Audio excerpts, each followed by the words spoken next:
Hi everyone, welcome back to the Speak Up Erika podcast. Today's episode, we have my friend Mango. Hey. Hey again, Hello again. Welcome back again. Thank you for having me. Thank you. So Mango and I, we met in first year. Yeah. Yeah, in first year of uni, and we were both taking, what was it called? It was basically like a first year program to help you transition from high school. Yeah. So we both took that, and we chose the mentor for that program as someone who's already in our program. Yeah.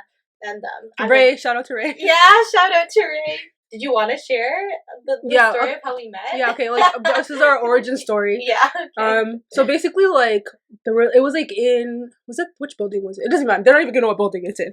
But we were literally, it was beautiful. She was sitting and looking outside the window, and I came to disrupt her life forever. Because I was so hyperactive. I just talked, and you just sat and listened. I literally told this girl my whole life story while we were waiting for the class to start. I don't know what we talked about. I don't know. I remember just talking, and I'm like, I know I should stop, but she's still listening to me. I was actually listening too. Yeah, and then we just from there we had classes together, and because we had that program that we always went to. Did we even end up doing any of the assignments for that class? Yeah.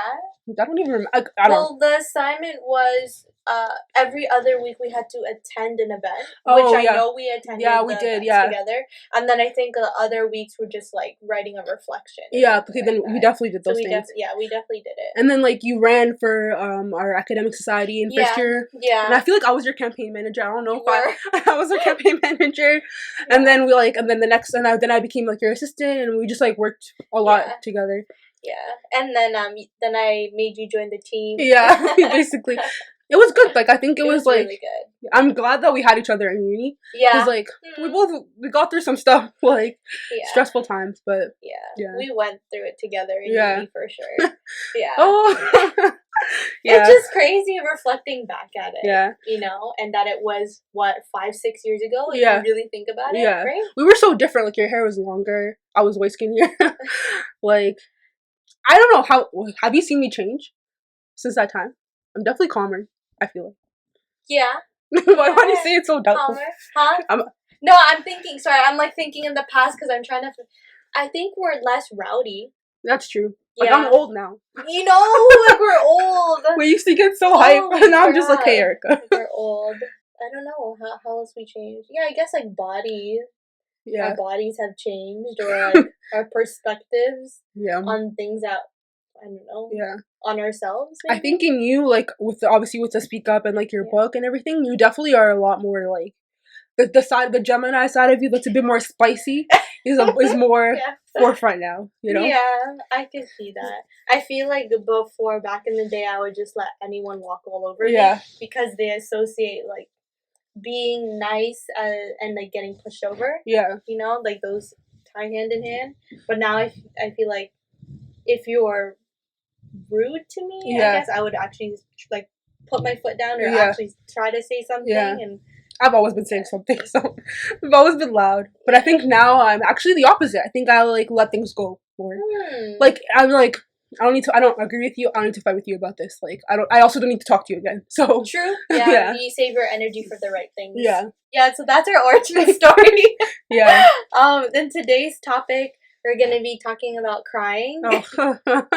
We do a lot of that. Yeah. Me and Mango, we do a lot of crying together, and I feel it's not even on purpose. But okay, what was the first time we cried together? And I remember it. I don't know if I remember. What did you... Was it... I mean, the most recent time I remember crying was when we watched The Unicorn Store. Was that the recent time? No. But there was another one that was more recent. In the car with Carlos. Oh my god. Yeah. I don't remember. I remember that, but I don't know. Was I crying? You were crying, yeah. It's you started tearing up. Yeah. We weren't bawling. Yeah, not ugly crying. Yeah, not ugly crying. But we were ugly crying at the Unicorn Store. Yeah. I feel like there's, you know what, it's getting to the point where it's so often now that I don't even remember where it was. Like, I'm just like, I know if I see you, we even cried today. Yeah, we cry. Every time we meet up, me and Mango cry. So, but yeah, it's like a good cry. It's really good. Yeah, it's a good cry. And I feel really blessed to have someone that I can cry with. Like, and not feel like weird and like, you know? No, yeah. Okay, the first time we cried though was, so the first time we cried together, we were under the influence and we went to a poetry slam. And that poetry slam was so vulnerable and so real. It was a mental health thing. It was a mental health one. So we were, after there was an intermission in between the performers, and in that intermission we just sat down and just started crying. And we were the only ones crying. And our friend Ali came by and he was like, oh my god, like he didn't know what to do. And he was just there like patting our backs or something. Because we were ugly crying. Yeah. So. Yeah. That was good. Yeah. So that was the first time we cried together. You know what? Like, wow. And that was like a very, like, because I don't know what year we were in. Second year. I feel like it's second year. I don't know. It was just like that solidified our friendship. Like, I feel like after that, I was like, damn, she's also broken too. Like in a good way. Like it's like, I think especially in a lot of relationships that you have with people, you always show the good side of yourself, and like you try to, especially when you try to hide like the bad parts of your demons. Yeah. And it was like we were just so comfortable and like just being free and ugly crying. That's beautiful. I thought it was beautiful. Yeah, you know? But like, and it's funny because we're looking back, like, we were the only people crying, and like this was in public, like at our school. Yeah, at an event. But yeah, but you know what? We were enjoying ourselves. Yeah, no shame in that. Yeah. So that was that was the first time we cried, and I feel like every time we cry after that is because something we watch or something we say or do just hits our emotions. Yeah. And that's just our reaction to it. For sure. Yeah. Like you see something you watch, like that's actually just me in general. I feel like I use movies and TV as an outlet to cry in a safe way, where I don't feel like I'm just being a baby. I'm like, oh, this movie's sad. Where do you think that the most socially acceptable places or reasons to cry, and then how it compares with why you shouldn't cry? Does that make sense? I go. I feel. Yeah, I feel like I guess like the most socially acceptable places to cry are like at weddings and funerals and like births and stuff like that. Yeah, true. But like I think if you're crying there, no one looks at you weird. Yeah, and I wonder, is the reason why it's so socially acceptable because everyone who's in that moment is emotional and it's like an emotion. You know what I mean? Yeah. Like I think it's because like feelings like I don't know. Maybe from our cultures, like Filipino and Trini culture, like sadness and like crying is like seen as a weakness, and so it's only ever allowed in like specific situations where like this is a time to cry, which I don't think is always the best thing because like you can go through things that like maybe not everyone can collectively agree is like painful, but it's still painful, you know? Yeah. We can just go into your experience. Like we can go into the next topic. Yeah, very good. All right. I hear what you're saying. Maybe we'll get back into it. I get what you're trying to say, but I don't know how to explain it. Yeah, I wanted to say kind of like, it's just interesting to acknowledge why is it only certain situations where we're able to cry, and why do people frown upon us crying when like, I don't know, in other situations, right? You know, like. I think it's, I don't know, because I think it's just an interesting. Yeah, I hear what you're saying. Like it's like how crying is like it's only socially acceptable and specific. Like if you get shot, you can cry, right? Like, but if someone like drops their pudding on your like brand new shoes, like you just start crying. It's like seen as weird. Right? Yeah, you're like, why would you cry about that? It's not that serious. Yeah. And I guess when you can only cry in serious situations. Yeah. But why is that? Yeah, I think because maybe crying isn't seen as an adult thing. Like it's seen as something that only kids do. It's childish. Yeah, So like, and also like it's like it's a sign of its weakness, and like we don't come from a culture that like I mean even just like North American culture. I think the world hasn't gone to the point where like being emotionally vulnerable is like a thing that people just do normally. Yeah, agreed. You know? Agreed. I think going back to associating crying with being childish is also interesting because a realization is just like the first thing you do when you're born is you cry. Yeah. And why is not seen like as a natural thing. Yeah. And it's seen as like a foreign thing. Like, yeah, right? why does all of a sudden like now it's not okay to cry? Yeah. Yeah. Would you care to share your experience with crying? Yeah. Like your personal experience? We've already talked about this. But like I think the first thing, like I'm gonna tell this story to explain like mentally where I am with crying. Okay, yeah. So like my dad's been a soccer coach since like forever. He's like always to coach me. And I remember like when I was like in like U4, like when I was the first time I was like 3 years old playing soccer, and like his rule was always that like if you, because you know how little kids they cry a lot, and like just for like they fall down they cry. My dad's rule was that like if you cried on the soccer field, you had to get off. Like you couldn't be on the field crying. Like, he would just take you off, and then you have to stop crying to play. And if you don't stop crying, then you don't play. Like he wouldn't baby you, he'd just take you off the field. And like that's kind of how my life was. Like I also think from that age, I was like, oh, I got it because of being the coach's daughter. Like, I can't ever cry. Like, even if you're hurt or, like, someone steps on your toe, you just, like, suck it up and, like, you just don't cry. Yeah. And, like, it was carried on through my whole life. All Korean people know, like, your parents say, like, fix your face. Like, they'll literally hit you and they'll be like, fix your face while you're crying. Because you hit me. But, like, it hurts. Yeah. But, like, if I cry again, then I'm going to get hit again. So, like, I can't cry anymore. It's, like, counterintuitive. Yeah. You know, or, like, I don't know. I just wasn't a kid that was babied. Like, I was very much expected to, like, regulate that emotion. Yeah. And so it just carries on into your adulthood. Yeah. And I think that, like, it's definitely a balance thing, which we could talk about later. But for me, I never developed healthy relationships with crying. It was always, like, a secret and private thing. And it was also, like, it became hiding your pain because, like, you just grow up thinking that it's wrong to cry. Like, it's wrong to feel like that. Yeah. And so you just don't do it, and, like, you go in your room, and I'm a very quiet crier, because I didn't want anyone to know. I would go in my room, just, like, cover my blanket, and just, like, let the tears fall down onto the pillows. Right. So dramatic. I still feel dramatic when I cry now. I'm like, oh my god, stop. But I'm just like, this is so normal. Like, I'm trying to unlearn that. Yeah, it's like, it's very natural to do it, right? And that's just your body releasing whatever is in you. Yeah. In the way that it knows. Yeah, right? Crying. Like, and every time you cry, you feel better after. You do. Yeah. Yo, me and Mango just had a crying session, and I feel a lot better. Yeah. Like, we released some things. Like, we're hugging. Yeah. You know? Yeah, like. But yeah. Thank you for sharing. Yeah, I know. That. But. Yeah. Yeah, and then you just never, like, learn. And then I think it links to my other mental health issues. Well, I guess I only have one, my sadness. Like, because then I'm, like, an emotional hoarder. Like, because, like, I was telling you before, like, someone could literally, like, snake me or, like, hit me. Yeah. And then, like, 2 years later, I'll be crying about it. Because I didn't actually, at the moment, like, accept that I was in pain. I'll just, like, let it brush, like, oh, whatever. Like, it is what it is. Yeah. But, like, the pain doesn't go away. You just put it somewhere until, like, you're just walking and a snowflake lands on your eyelash. And then, oh, my God, it's the end of the world. And you're crying. You're like, why am I crying? Yeah. You know? And you think it's, like, everything that you've experienced before, it kind of just all came out now. Yeah. Whoa, yeah. That's pretty crazy. Yeah.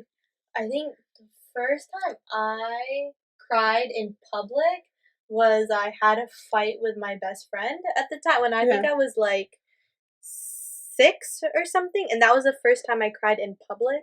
So I had a fight with my best friend, and we were just crying with each other, and just, like, I don't even know what it was about, but it was just, and I tried to hold back the tears and crying and not let any of it out and express it, but I couldn't help myself. Yeah. And that's then I think normal. Like, it just should be normal. I think that's what I crying in public as I definitely cried in high school randomly. Actually, let's not even get into why I cried in high school. Like, trauma.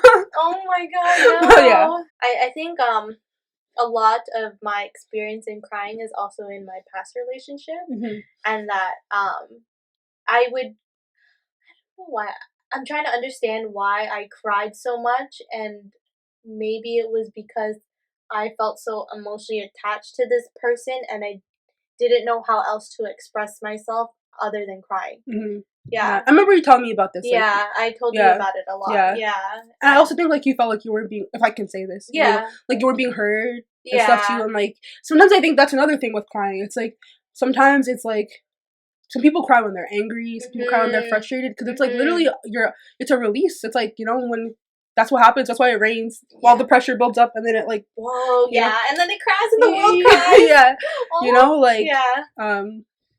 And I think that's like another thing too, like that's so true, that we don't realize. It's like, but it's also, I think you have to be an emotionally like balanced person too, to like so you don't cry over stupid things. Yes. And I think that like the problem is like not knowing what the balance is of between what's actually a worthwhile reason to cry and why, like when it's just like you're overreacting. And I feel like just because of the way I was raised, I always feel like I'm overreacting.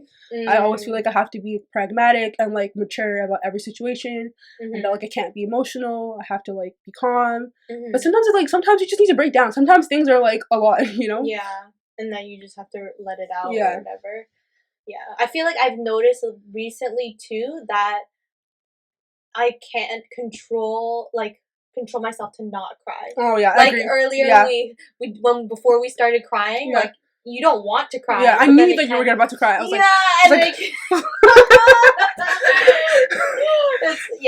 and you can't. I just can't control it, and I don't know if that's something that like, do I have to learn how to control how I cry or why I cry? You know? Yeah. I think that it's actually like, because we have similar backgrounds, like with crying experiences, and I think it also just might be that like for so long we were avoiding crying that now our body's like, girl, you need to just cry. Yeah, get it out. You know? Like, I agree. And I used to think like whenever I would watch something that's really sad or whatever, if I didn't cry, it was an accomplishment to me. Yeah. And I was like, well, why would I cry about that? That's stupid or whatever. And it's not. And I was mentioning earlier, like, I realized that I would use those things. I'd be crying, like I cried during High School Musical. Like the third movie when Troy and Gabriella split up. Oh, I was crying there. Yeah. But like then I'm like I realized a lot of times that I'm crying in the movie, I'm using that sad moment to cry and as an expect to release. Oh. But I'm actually crying for another reason. Like that time I was I wasn't crying because of like Troy and Gabriella broke up. Yeah. I was using that to myself and to the world as an excuse to cry. Whoa. You know? So do you think, so you took a socially acceptable situation where it was okay to cry to use your own emotion to like, release that? Yeah, exactly. Wow. And then I'm always looking back, I'm like, that's why we cried so hard during the unicorn story. Because I feel like we both related to like that character so much. Like, in the deepest level, I feel like that movie was made for us, like made for anyone who's trying to be creative and like fuse, like my God, you know. And that's why we were ugly crying, because I was like, I'm crying because it's sad what's happening to her, but I'm crying because it's also me and like I feel this, right? So you know, most definitely, no, you're right, most definitely, because that was an ugly cry, like it was not cute. Whoa, that's so crazy to like. See, sitting down and thinking about the real reason why we cry, I think that is important, and not a lot of people actually think about it or sit down, and we just like, oh, she's crying, whatever. Yeah, like, especially women. Right? Yeah. I feel like especially being a woman, like, that adds to it, of, like, not wanting to be seen as hysterical, and, like, you know, it's like, imagine, like, when you were president, imagine, like, if, like, you just broke down and cried, like, you can't do that, right? Like, especially when things are frustrating, like, it's like, if it was a man crying, it would be completely different. But if you cry, it's like, oh wow, look, there's a girl being hysterical again. Yeah, it's like an added layer of like so why I'm like so afraid of like being an emotional person. Yeah, like, you know. Yeah, but it's like that. It's so weird because like it is just normal, and that's just how you are. That's just how people are. Right? Have you ever cried in front of a guy, or have you ever had a guy cry in front of you? Okay, not family members though. I don't think I've ever seen my dad cry, but I've never cried in front of a guy. I don't think so. I mean, except for Carlos, like, because you brought that up. But, like... Yeah. Okay, well, I was gonna, like, talk about this later when we were talking about public crying. Oh, okay. Yeah. But, do you want to bring it up? I can bring it up now, yeah. Okay. But, like, basically, I have cried many times on public transportation. Mm-hmm. And that was literally, like, mental, like, breakdown crying. Mm-hmm. Like, so... In that case, I have cried in front of men.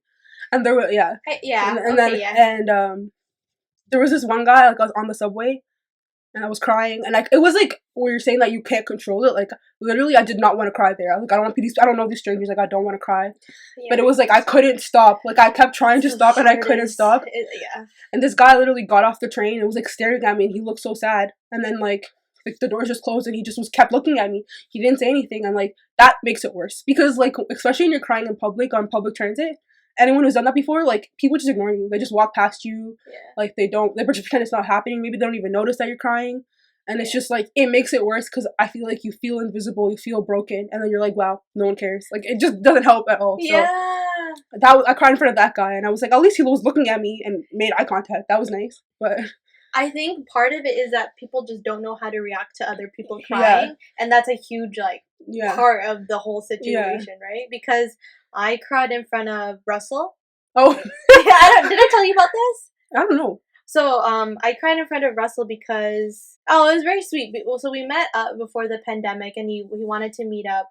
Mainly because he said that I was always there for him, and he saw something I posted on social media where he kind of he wanted to make sure I was okay. Oh, that's so sweet. Yeah, so shout out to Russell, great guy. Yeah, shout out to Russell. So and that post, it was not being able to find a reason to live. Yeah, I was going through it, and then I asked everyone what was their reason to live, and then so it was that, and he brought up that thing that I posted, and I was like, oh damn, he's a very direct person. Yeah, and I didn't know he would bring that up, and I just started crying. Yeah, I just didn't know how to respond to it, I guess, and I had to accept that out loud that I didn't have I couldn't find a reason to live at that point, right?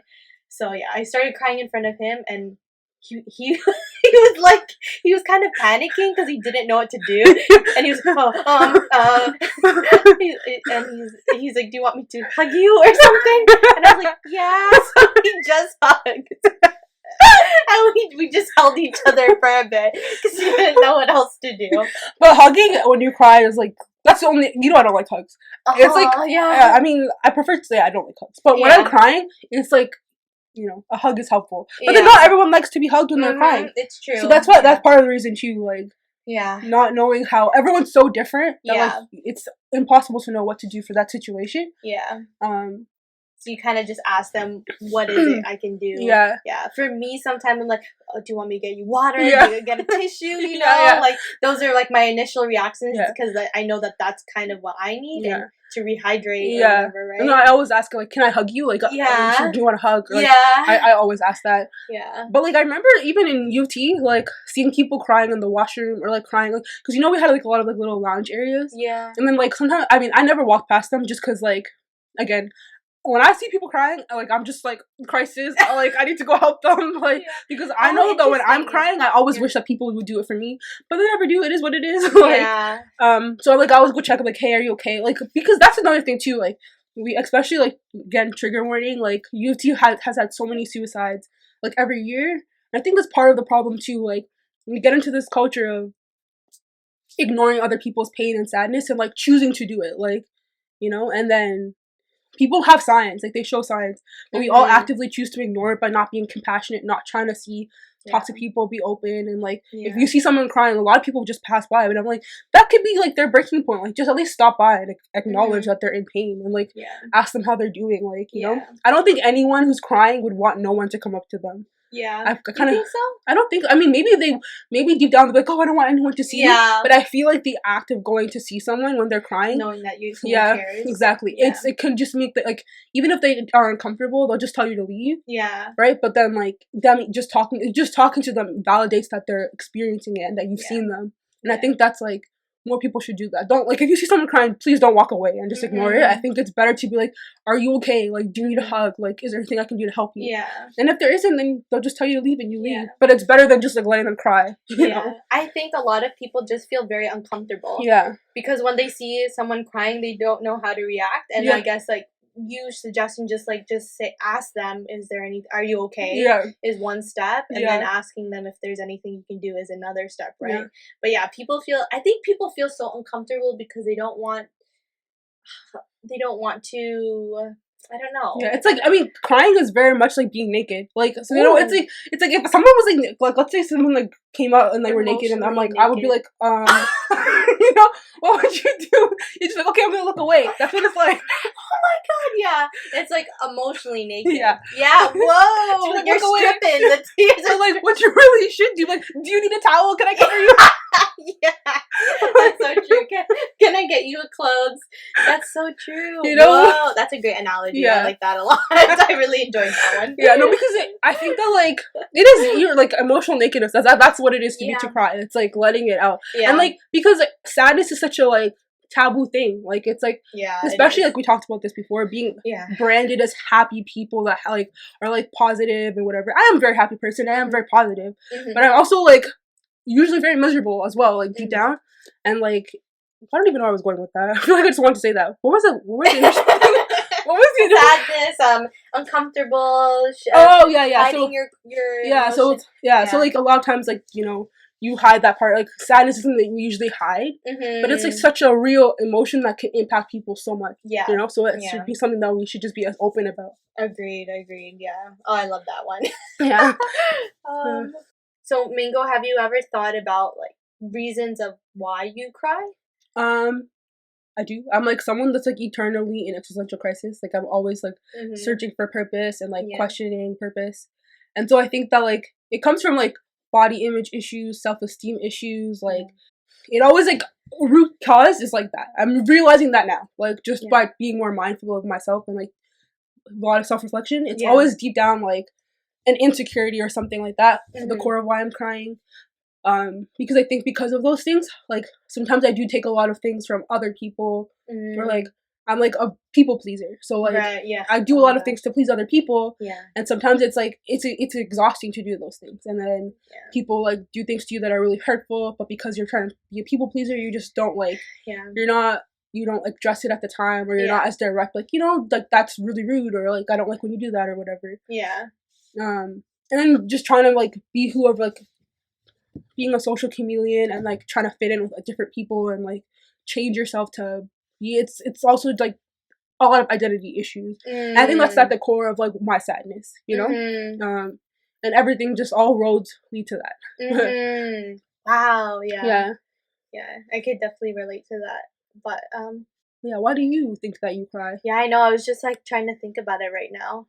I don't know, I guess I think it's like similar to even just like I don't even know why. Like emotional hoarding is actually another thing too. Yeah. Like not like dealing with like something will happen and you just won't address the fact that you were hurt by it, or like, you know, you just like you just feel like, okay, I need to get going, I need to move on, I need to like find if something like like let's say something chaotic is happening, like at my job, like I'm working in my job and like it's really stressful that day and like my partner's not there or whatever, and like I'm stressed, like I'm just like, okay, to get through the day, I'm just gonna put my head down and like finish everything.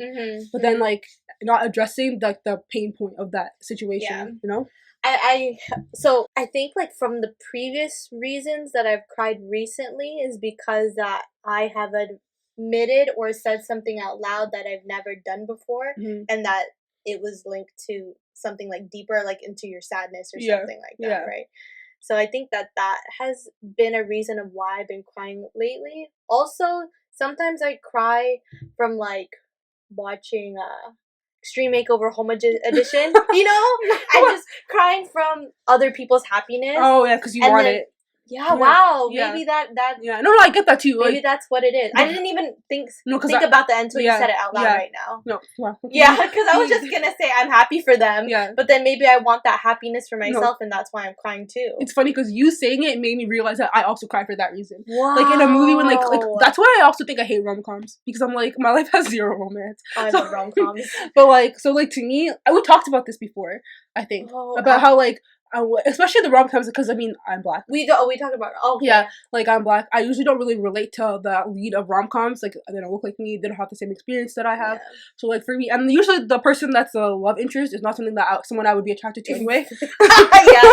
So that's true. Yeah. So like that like crying, so I'm like, oh, like they get to have love, and then feeling like, oh, I don't have love, like that kind of thing, like the envy, and like you see someone being happy, but then you're crying because you feel like you'll never be as happy as them. Whoa. Now that you said that, I'm thinking about, are all the times I cried is because something in myself isn't fulfilled. Oh my god! Because sometimes I'll cry if like someone is really like achieved their success. Yeah. Then I'll cry for them because I'm happy that they achieved it. But then is it because that I haven't achieved a certain success that I want to, that's why I'm crying? I don't know, but I feel like we have the same mind. So yeah. I think that was. I mean, I think I was like, blown away. That's something I think I always knew, but didn't want to admit to myself, because then you feel selfish and you feel like a horrible person. Like I should be happy for this person, but here I am being jealous. You know, and like not being happy for them. Whoa. Yeah. Yeah. No, but I think that there's also a certain line. So say, for example, you said it's socially acceptable to cry at weddings. Yeah. And people are crying. Do you think people are crying there because they're genuinely happy? or because they're envious of the love that they have. Like, it could be both. It could be both, yeah. Yeah. I guess that's true. Like, because like at the end of the day, I think humans are very self-centered creatures. Oh yeah. And you like, can't help it. So maybe that's why people cry at weddings. I get people cry at funerals, obviously, because like it's extremely sad. Like, I had to go to a funeral recently, and it's like one of the most heartbreaking experiences anyone will ever have to experience. But like weddings, I guess it's like I don't know. Are happy tears actually ever happy, or is it a release of like a past sadness? Wow. No, I don't know. Because every time I've had happy tears when I'm happy, it's because I feel like I've been sad for so long that like when I'm actually happy, it's like, wow, I never thought the success happened, right? Oh my god! You know? Wow, this is good stuff. Yeah. Bro, food for thought podcast listeners. Wow, that's really good. Yeah. I'm trying to process that concept because I'm just so blown away by it. I'm like, glad that God. I'm happy to blow you away. Wow. I guess to end off the episode is do you think that there should be a balance for crying of like people who are overly, I don't know, how would you really describe it, like overly sensitive or overly cry? How many times I've hit myself to overly cry? Is that the right word? Like overly emotional? Overly emotional, yeah. I think that like, because it's like weird because I'm like realizing why it's important to cry and to be and like allow yourself to be sad and upset about things. Yeah. But at the same time, like I'm the most impatient person when people are being babies. Like you know, at the same time I'm like, so it's hard because even I'm a swim instructor and like I also have like zero tolerance for the kids. It's like I don't know if I should be that way, but like if a little kid is like crying because like, okay, if they fall down and they cry, I'll like, you know, whatever. But if they're crying because like someone called them a name, I'm just be like, okay, well, you know, I wouldn't, like, I feel like I don't handle it the best, right? Do you think you do that because that's something you experienced as a kid? Yeah, it is. It definitely is, because I think that like it comes to the point where like you look at them and you're like, the world isn't going to allow you to cry for everything. And it's like, true. It's true. Like, think about it. Like, there's so many times that, like, if you have to hand an assignment late, or, like, you're late for a job interview, or you're late for your job, and, like, you can't just cry about it. You have to, like, you know, actually figure out solutions to your problems. And sometimes I think that's where the balance lies. Like, knowing when you cry to actually release sadness and when it's necessary. But then knowing that, like, you can't, like, being responsible and, like, being an adult sometimes, the world isn't going to be ready for you to cry, you know? So, I agree, yeah. That's a good point to make. Because it's, like, you're going to go through things where, not because it's not socially acceptable to cry, it's just it may not be the right time to cry, I guess. Yeah. Right? Yeah. So that's where, I guess, the balance would come in. Or, me and Mango were also just sharing that materialistic crying. Yeah. Like, I don't think I've ever cried over a thing. Yeah. You know? Except for the fact that, like, I went through a phase in, like, elementary school where, like, I would buy mood rings and I would always lose them. And that was very emotional for me. But I don't think I actually cried about it. I think I was just sad. But, yeah. Or it's, so say, for example, you have a favorite pair of shoes that got ruined and you cry about it.